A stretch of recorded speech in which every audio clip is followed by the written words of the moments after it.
hours. Filmmaker Gobi M. Rahimi joins me now. Gobi, thank you for being here. I'm sorry for the loss of your friend. It's 30 years that has passed, but I know your closeness, it is still very real. The prosecution this week used Keffe D's own words to make their case, where you hear him tell officers straight up that his crew was behind the murder. Do you believe that's what really happened?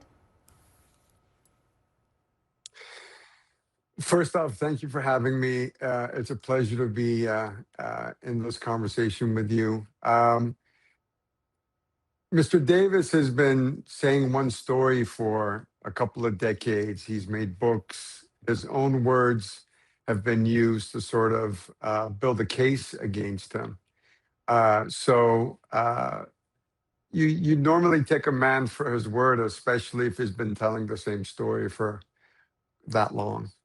He even adds to it in some of the conversations we've been hearing where he implicates, and this is an allegation, Sean Diddy Combs, saying that he essentially contracted him for this act.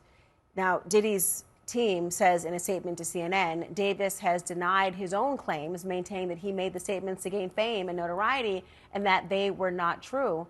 When you hear about these allegations and discussions about a beef between East Coast, West Coast rappers, Bad Boy, obviously Death Row, and one witness saying that Tupac inherited this beef. What's your reaction?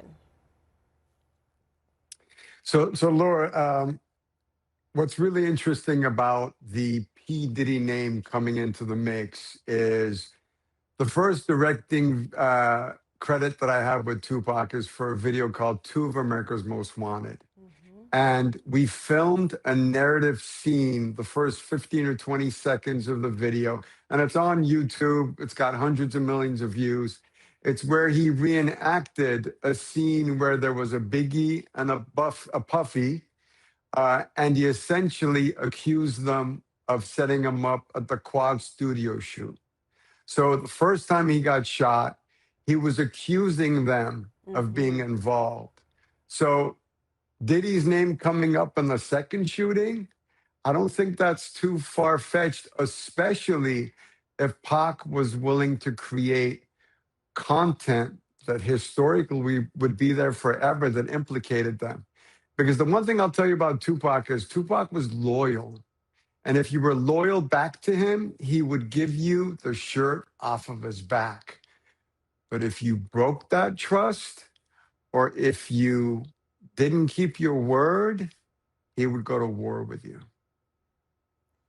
There was a retired Vegas police officer, Gobi, who testified on the stand that he rode with Tupac in the ambulance and that he asked him, "Who shot you? Who shot you?"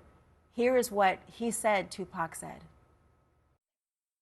He was still talking, and I was trying to convince him to tell me the name of whoever his assailants were. And did he ever respond? Yes, he responded, no, we'll take care of it. So, something like that. Said, no, we'll take care of it, something like that. And that's the only thing you were able to gather from Mr. Shakur? Yeah, I couldn't get him to talk to me any further than that. You knew him. Does that sound like something that Tupac would have said? The story I had heard was there were a lot more four-letter words used in the conversation, but I also do believe that Pac would want to take care of situations on his own without getting the police involved, because Tupac used to say the biggest gangs in America are the police force and the judiciary. And in fact, one day I may run for mayor of Los Angeles because the politicians are the biggest crooks. So I don't think he had a lot of trust for police, and he had a very, contentious relationship with the officers in Atlanta and other run-ins that he had had. But one thing I think is really important to say is Tupac said, "I never had a record until I made a record." I have to ask you quickly, because you were in the hospital in his final moments and as he died in that hospital. I know that there was testimony that his mother tried to contain whoever could come in and out. People were trying to get in that room, trying to take photos and all sorts of things to exploit him in his most vulnerable state.